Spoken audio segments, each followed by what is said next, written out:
நேயர்களுக்கு வணக்கம். இன்னைக்கு நம்ம கூட பாத்தீங்க அப்படின்னா ஒரு அரசியல் பிரமுகர் இருக்காரு. துறைமுகத்தையே தன்னோட கண்ட்ரோல்ல வச்சிருக்கக்கூடிய ஒரு மாபெரும் தலைவன் வந்திருக்காரு. அது மட்டும் இல்லாம இவரை இன்ட்ரோ கொடுக்கணும் அப்படின்னா பல அடைமொழிகள் பல வார்த்தைகள் சொல்லிக்கிட்டே போகலாம்.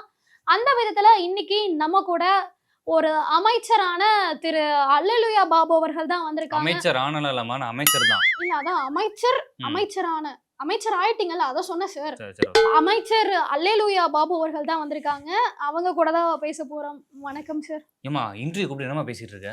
சார் உங்க பேர் தானே சார் கொடுத்தேன். சரி கேளு கேளு கேளு. சார் எதுக்கு சார் இவ்ளோ கோவமா இருக்கீங்க? உங்களை பார்த்தாலே பயமா இருக்கு சார். நீ அப்பலாம் நினைக்காதம்மா, நான் தான் இருக்கறதே வந்து சாஃப்டானவன். நீ வந்து சும்மா தைரியமா கேளு. பயப்படாத, தைரியமா கேளு. Okay sir. ஆமா சார், உங்களை ஏன் எல்லாரும் அல்லேலூயா பாபுன்னு கூப்பிடுறாங்க? என்ன காரணம் சார்? அதுவாமா, ஆக்சுவலா எங்க சின்னவர் இருக்கார்ல, ஆமா, அவர் வந்து ஒரு மீட்டிங்ல சொல்லிருப்பாரு. என்ன சொல்லிருப்பாருன்னா, நாங்க வந்து கிறிஸ்டினா இருக்கிறது எங்களுக்கு எல்லாம் பெருமைன்னு இருப்பாரு. அவரை வந்து பெருமைப்படுத்தி பேசினாதான் அடுத்தது கட்சியில நிலைக்க முடியும். ஆல்ரெடி வயசாயிருச்சு, எல்லாம் யங்ஸ்டர்ஸா வர ஆரம்பிச்சிட்டாங்க. நம்ம சர்வே பண்ணணுமா வேணாமா? அதான் யங்ஸ்டர்ஸ் எல்லாம் உள்ள வரும்போது நீங்க வழிய விட்டுட்டு ஓரமா போய் உட்கார வேண்டியதானே சார். அப்புறம் என்ன சார் இன்னமும் அனுபவம் வேணுமா? அனுபவம் வேணும். உனக்கு அனுபவம் இருக்கு அரசியல்ல? அனுபவம் மட்டும் போதுமா சார்? வயசும் வேணும்ல சார். வயசு வேணும்ல. அதனாலதான் வந்து அவங்களுக்குலாம் பண்ற மாதிரி இருக்கு. அதனாலதான் வந்து பரவாயில்ல வச்சுட்டு போட்டோம். நம்ம வந்து ஆல்ரெடி வர சமூக நீதி எல்லாருமே எம்மதம்னா நமக்கு சம்மதம். அதனால வந்து பரவாயில்ல சொல்லிட்டு போட்டோம்னு சொல்லிட்டு நான் விட்டுட்டேன். அது மட்டும் இல்லாம எம்மதம் நமக்கு சம்மதம். அதனால வந்து அறநிலைத்துறை மட்டும் இல்ல, நம்மளுக்கு தேவாலயம், பள்ளிவாசல் எல்லாத்துக்குமே நம்ம தான் அமைச்சர். எல்லாரோட ஓட்டும் வேணும்ல. அதனாலயே வந்து பரவாயில்ல சொல்லிக்கோங்கன்னு சொல்லிட்டு விட்டேன். ஓ அப்படியா? எல்லாம் நல்ல ஒரு எண்ணம் தானே. ரொம்ப சூப்பரா இருக்கு சார். சார் இப்ப அது மட்டும் இல்லாம அறநிலைத்துறையில கூட நீங்க வந்து நிறைய முறைகேடு எல்லாம் பண்றீங்க. யார் சொன்னா? உங்களோட ப்ரூஃப் இருக்கா? இருக்கு சார். எனக்கு காட்டு சார். நான் சொல்றது கேள்வியை முதல்ல கேட்டு முடிச்சுடுங்க சார், அதுக்கப்புறம் பேசுங்க சார். அறநிலைத்துறையில கூட நீங்க அமைச்சரான பிறகு நிறைய முறைகேடு எல்லாம் நடக்குது. உண்டியல் காசெல்லாம் வசூல் பண்ணி உங்க குடும்பத்துக்கு கொடுக்குறீங்க, குடும்ப செலவு பண்றீங்க அப்படின்ற மாதிரிலாம் கூட பல தகவல் இருக்கே சார். உங்களோட ப்ரூஃப் இருக்கா? ஆதாரத்தோட காமி. யார் சொன்னா? எந்த நியூஸ்ல போட்டான்? ஆதாரம் காமிச்சிட்டா என்ன சார் பண்ணுவீங்க? ஆதாரம் காமிச்சா நான் வந்து அமைச்சர் பதவி வந்து ரிசைன் பண்றேன். அப்படியா சார்? ஆதாரம் காட்டுமா சார்? காட்டுங்க. இங்க பாருங்க சார். இவ்வளவும் அம்மா இது எங்க ஆட்சியில நடந்தது கிடையாது, இது போன ஆட்சியில நடந்தது சார். 2021க்கு அப்புறம் தெளிவா போட்டிருக்கு கொட்டை எழுத்துல. அப்புறம் என்ன சார்? Spelling mistake நடந்திருக்குமா? தப்பான செய்திகள் வந்து பரப்பாதீங்க. இது வந்து ஊடகத்துக்கும் சரி உங்களுக்கும் சரி. நீங்க தான் ஆதாரம் காமிச்சா அமைச்சர் பதவியை ஆதாரம் தப்பா தானே காமிக்கிறீங்க சார். உண்மையான ஆதாரம் சார். அதையும் தப்புன்னா என்னதான் சார் பண்றது?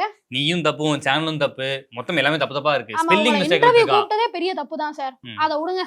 இப்ப நீங்க வந்து உண்டியல் காசெல்லாம் கோவிலுக்கு செலவு பண்ணாம காலேஜ் கட்டுறது அப்படின்ற மாதிரி ஒரு பக்கம் நீங்க செலவு பண்ணிட்டு இருக்கீங்கன்னு சொல்லி எதிர்க்கட்சி தலைவர் கூட உங்க மேல ஒரு குற்றச்சாட்டு வைக்கிறாரு. இதை எப்படி பாக்குறீங்க சார்? அம்மா, அரசு கஜானால காசு காலி ஆயிடுச்சுன்னா நம்ம நலத்திட்டங்களுக்கு அறநிலைத்துறையில இருந்து காசு எடுத்துக்கலாமா? இதுக்கு வந்து அனுமதி இருக்கு.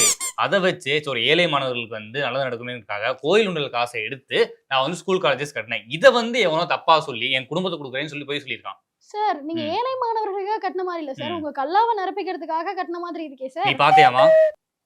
நீங்க காமிச்சீங்களா உங்க கல்லாவா எவ்வளவு இருக்கு? நான் பாக்குறேன். இப்ப கூட பாரு இருக்கா? எல்லாமே நான் போனை யூஸ் பண்றது இல்லமா. ஓ அப்புறம் எப்படி சார் இங்க இருந்து வந்துட்டு போறீங்க? நான் வந்து கட்சி கார்லாம் எல்லாமே இருக்கு, நான் கொடுத்துறேன். உங்க தான் காசு கொடுத்தாங்க, அதனால நான் வந்துட்டேன் உங்க சேனல்ல இருந்து. ஓ யார் காசு கொடுத்து கூப்பிட்டாலும் போயிடுவீங்க? போயிடலாம், ஒன்றும் பிரச்சனை இல்லம்மா. நாட்டுக்கு நல்லது நடந்தா சரி, மக்களுக்கு நல்லதா இருந்தா சரி, கோயில் வந்து நல்லா இருந்தா சரிமா. ஆனா நீங்க உங்க ஆட்சி வந்ததுக்கு அப்புறம் கோவிலை ஒழுங்கா பராமரிக்கிறது இல்ல, கும்பாபிஷேகம் எல்லாம் சரியா பண்றது இல்ல. ஆமா, இதுக்கெல்லாம் காரணமே மக்கள் தான்மா. கோயிலுக்கு வராங்க, சாமி கும்பிடுறாங்க, விபூதி வாங்குறாங்க, வாங்கிட்டு நெத்தில போடுறாங்க. அடுத்து என்ன பண்றாங்க? அப்படியே கோயில்ல வந்து தூண்லையும் சவத்திலையும் போட்டு போயிடறாங்க. இதுக்கு அமைச்சரான என்னைய குறை சொல்றாங்க. இதுக்கு நான் என்ன பண்றது? நீங்களே சொல்லுங்க சார். நாங்க பராமரிப்பு இல்லைன்னது கையில வாங்கின 90 கோயில் செவத்துல வச்சது கிடையாது சார். நீங்க வந்து சில கோவில்லாம் பெயிண்ட் எல்லாம் பழசாய் போயிருக்கு. அதுவும் இல்லாம சில கோவில் எல்லாம் உடஞ்சிருக்கு. இதெல்லாம் நீங்க சரியா பராமரிக்க மாட்டேங்கிறீங்க. இதெல்லாம் கட்டும் போது ஒழுங்கா கட்டல. ராஜராஜ சோழன் அந்த காலத்துல கட்டியிருக்காங்க. அவங்க உடஞ்சதுக்கு என்னைய குறை சொல்றாங்கம்மா. இது எந்த விதத்துல நியாயம்? நீங்களே சொல்லுங்க. அறநிலைத்துறை அமைச்சர் இதெல்லாம் பார்க்க வேண்டியது உங்க கடமை சார். கடமையா? இன்னும் எப்படி சொல்லிட்டேன். சரி பரவாயில்லமா, அடுத்த ஆட்சியில வந்து பாத்துடலாம். ஓ அந்த நம்பிக்கை எல்லாம் இருக்கு, அடுத்த எலெக்ஷன்ல நீங்க தான் ஜெயிப்பீங்க. கண்டிப்பாமா.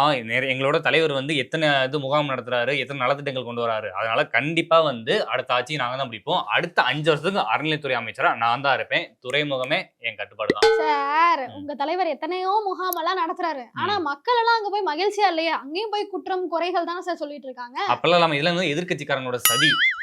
ஆமா, யாராவது ஒருத்தர் 2 பேர் சொன்னா பரவாயில்ல, ஒட்டுமொத்த மக்களும் சொல்றாங்க இதனை எதிர்கட்சிக்காரன் செஞ்ச சதி சொதின்றீங்க. தண்ணி ஏதாவது வேணுமா சார்? தொண்டை ஏதாவது அடைக்குதா? வார்த்தை முழுங்குதா? பேசுங்க சார். சொல்லுங்க சொல்லுங்க சொல்லுங்க சொல்லுங்க.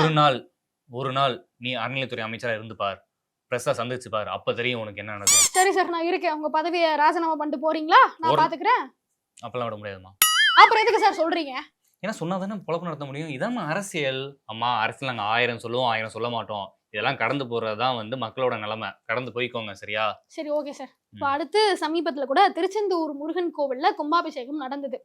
நீங்க அந்த பத்திரிகை வெளியிடும் போது தமிழ்ல அர்ச்சனை செய்யப்படும் அப்படின்ற மாதிரி சொல்லல. நாம் தமிழர் கட்சியினர் போராட்டம் பண்ணாங்க. நீங்க மட்டும் கும்பாபிஷேக தன்னைக்கு தமிழ்ல அர்ச்சனை பண்ணல அப்படின்னா திருச்செந்தூர் கோவில மட்டும் இல்ல, திருச்செந்தூரையும் நாங்க கண்ட்ரோல் எடுத்துப்போம் அப்படின்னு சொன்னோடனே அதுக்கு பயந்து போய் தமிழ்ல அர்ச்சனை செய்யப்படும்ன்ற மாதிரி தமிழ்ல அர்ச்சனையும் பண்ணீங்க. அதெல்லாம் ஒரு கட்சின்னு அதை பார்த்து எதுக்கு சார் பயப்படுறீங்க? இதெல்லாம் நீங்க நம்புறீங்களா? இதெல்லாம் அவங்களாம் ஒரு கட்சியே கிடையாது. இப்பதான் ஏதோ ஒரு போன எலெக்ஷன்ல மாநில கட்சியோட அந்தஸ்து பெற்றிருக்காங்க. அதுக்கு முன்னாடி அவங்களாம் யாரே தெரியாது. அந்த ஆள் லூஸ் மாதிரி பேசுவாரு. அவர் சொல்ற பார்த்து நீங்க என்கிட்ட கேட்கிற கேள்வி பார்த்தியா? சார், ஒரு கட்சியோட தலைவரை போய் லூசு கீசுன்னு பொது வெளியில பேசுறீங்க. ஏமா, நான் மட்டும் பேசல, நீங்களே உங்க டிவில போன சேனல்ல நீங்க சொல்லிருக்கீங்க. சார், நாங்க மீடியா சார், என்ன வேணா சொல்லுங்க. நீங்க என்ன வேணா சொல்லுவீங்க, நாங்க என்ன வேணா பண்ணக்கூடாதா? நாளைக்கே அவர் பார்த்து உங்க மேல கேஸ் போட்டா என்ன சார் பண்ணுவீங்க? நான் பார்க்காத கேஸா? ஓஹோ, பெரிய கைதானீங்க. இன்னொரு விஷயம், நாங்க தமிழ்ல அர்ச்சனை பண்ணது அந்த ஆள் மேல இருக்க பயத்தினால இல்ல, எங்களுக்கு தமிழ் மேல இருக்கிற அக்கறையின் காரணத்தினால மட்டுமே தான். ஓ, அப்படியா சார்? சார், உங்க தாய்மொழி என்ன சார்? சொல்லுங்க சார். బాగున్నారా? బాగున్నారావా? புரியலையே నువ్వు சார். తెలదా? తెలదావా? నువ్వు సిగ్గు లేదా? என்ன சார் பேசுறீங்க? அது அப்படிதாம்மா, நீயே புரிஞ்சுக்கோ, புரிஞ்சவங்களுக்கு பிஸ்தா அந்த மாதிரி. ஓஹோ, இதான் உங்க தாய்மொழியா சார்? அதனால இப்படி இருக்கும் பொழுது உங்களுக்கு எப்படி சார் தமிழ் மேல அப்படியே ஒரு பற்று வந்துச்சு? ஏன்னா தமிழ் அப்பேற்பட்ட மொழிமா, செம்மொழியான தமிழை நம்ம தானே காப்பாத்தணும். ஆஹா, அதனாலதான். சார், இப்ப கூட உங்ககிட்ட பிரஸ்ல கேள்வி எல்லாம் கேட்டிருக்காங்க. துப்புரவு பணியாளர்கள் ஒரு வாரத்துக்கு மேல போராட்டம் பண்ணிட்டு இருக்காங்க. நீங்க வாக்குறுதியில கொடுத்திருந்தீங்க அவங்களுக்கான கோரிக்கை ஏதாவது இருந்தா உடனடியா நிறைவேற்றப்படும். ஆனா இன்னும் ஏன் சார் நிறைவேற்றாம வச்சிருக்கீங்க? ஆமா, அவங்க 4 வருஷம் நாங்க ஆட்சியில இருக்கோம். 4 வருஷத்துல ஒரு பிரச்சனையும் இல்ல. இந்த எலெக்ஷன் டைம்ல அவங்க பிரச்சனை பண்றாங்கம்மா. இதை சாதகமா ஏற்படுத்தி அவங்களுக்கான கோரிக்கைகள் கேட்கிறாங்க. இதை எப்படி நம்மளால பண்ண முடியும்? ஏன் சார், எலெக்ஷன்னால அவங்க சொல்லல சார். இப்பதான் சார் நீங்க அவங்களை தனியார் மயமாக்க போறோம்னு சொல்லிருக்கீங்க. அதுக்காக தான் அவங்க உரிமையை கேட்டு ஒரு போராட்டம் நடத்துறாங்க. அதை பார்த்து செய்ய வேண்டியது உங்க கடமை தானே சார்? எந்த மீடியா எந்த மீடியாவா இருந்தாலும் சார், எந்த மீடியா, நீ யாரு, எந்த ஊடகம் சொல்லு சார்? Blue sir. ப்ளூ, உனக்கெல்லாம் பதில் சொல்ல முடியாது. நீ கிளம்பு. உனக்கெல்லாம் பதில் சொல்ல முடியாது சார். ஊடகம் எங்களோட உரிமை சார். கேள்வி கேட்கறது, பதில் சொல்ல முடியாது. நீங்க எப்படி எங்களை அனுப்பலாம்? நான் அனுப்புவேன். உனக்கு நான் பதில் சொல்ல முடியாது. நீ கிளம்பு சார். நாங்களும் உங்க கூட கூட்டணியில இருக்கிறவங்க தானே சார். அப்புறம் என்ன சார் கூட்டணியா? அடுத்த ஆட்சியில துரத்தி விட்டுருவோம் பாத்துக்கோ. இந்த மாதிரி கேள்வி கேட்டுட்டு இருந்தா என்ன சார் மிரட்டுறீங்க? மிரட்டிதானே ஆகணும். சரி, விடுங்க சார். மக்களுக்காக நீங்க இது வரைக்கும் என்னதான் சார் பண்ணிருக்கீங்க? லிஸ்ட் போட்டு சொல்லுங்க. ஆமா, எத்தனையோ கோயில்ல அன்னதானம் கொடுத்துருக்கோமா. போன ஆட்சியில எந்த கோயிலுமே அன்னதானம் சரியா நடக்கல. நான் ஆட்சிக்கு வந்ததுக்கு அப்புறம், நான் அறநிலைத்துறை அமைச்சரா வந்ததுக்கு அப்புறம் எல்லா கோயிலையும் மக்கள் வயிறார சாப்பிட்டு போறாங்க சார். வருஷமா எல்லா கோவில்லையும் அன்னதானம் போட்டுட்டு தான் சார் இருக்காங்க. மக்கள் எல்லாம் சாப்பிட்டு தான் சார். சரிமா, போன ஆட்சி நிறைய கோயில் கும்பாபிஷேகம் நடத்தவே இல்ல. நான் வந்ததுக்கு அப்புறம் குடமுழுக்கு நடந்திருக்கு சார். குடமுழுக்குனா என்னன்னு தெரியுமா உங்களுக்கு? 12 வருஷத்துக்கு ஒரு தடவை நடத்துறதுதான் குடமுழுக்கு.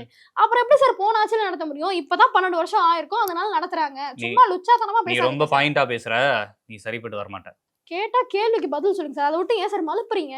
சரி விடு. இந்த இதெல்லாம் நடந்துச்சுல, நிறைய சின்ன சின்ன கோயிலா இருக்குல்ல சென்னையில, அந்த கோயில சுத்தமா நான் தான் வச்சிருக்கேன். சுத்தமா நீங்க தான் வச்சிருக்கீங்க. அசுத்தம் பண்ணது யாரு சார்? அசுத்தம் பண்ணது மக்கள் தான். அப்போ பாதுகாக்க வேண்டியது உங்க கடமை கிடையாது. மக்கள் தப்பு பண்ணாங்கன்னு சொல்லிட்டு மக்கள் மேல பழி போடுறீங்க. ஆமா, எல்லாமே நீங்க அரசு மேல குற்றம் சாட்டுறீங்க. எல்லாமே அரசால பண்ண முடியாது. கொஞ்சம் மக்களும் முன் தூய்மையா வச்சிருந்தாதான் எல்லாமே கரெக்டா இருக்கும். அப்புறம் எதுக்கு சார் அரசாங்கம் ஆட்சியை கலைச்சிட்டு போங்க, நாங்களே பாத்துக்கிறோம்? சொல்லுங்க சார். ஆட்சியை கலைச்சிருங்க, நாங்களே பாத்துக்கிறோம் சார். நீ ரொம்ப பேசுற. இந்த நல்ல சேனலே கிடையாது. நீ குதர்க்கமா கேள்வி கேட்கிற. இந்த சேனலுக்கு நான் வரமாட்டேன் சார். பதில் சொல்லிட்டு போங்க சார். சார் சார் மக்களே, நீங்களே பாத்திருப்பீங்க. இன்னைக்கு நம்ம கூட நேர்காணலுக்கு அல்லேலூயா பாபு அவர்கள் வந்திருந்தாரு. நம்ம கேட்குற கேள்வி எல்லாம் ரொம்ப லாஜிக்கா இருக்குன்றதால அவரால் பதில் சொல்லவே முடியல. அப்படியே திணறி ஏந்திரிச்சு வெளியே போயிருக்காரு. இருந்தாலும் நம்ம விடமாட்டோம். இந்த நாட்டில் என்னெல்லாம் பிரச்சனை நடக்குதோ அது எல்லாத்தையும் எதிர்த்து கேள்வி கேட்க வேண்டியது மீடியா வகையை நம்மளோட கடமை. அதை நாங்கள் செஞ்சுட்டு இருக்கோம். இதோ போய் திரும்பவும் அவர்கிட்ட கேள்வி கேட்குறோம். நம்ம அடுத்த நேர்காணல சந்திக்கலாம். சார் சொல்லிட்டு போங்க சார். சார்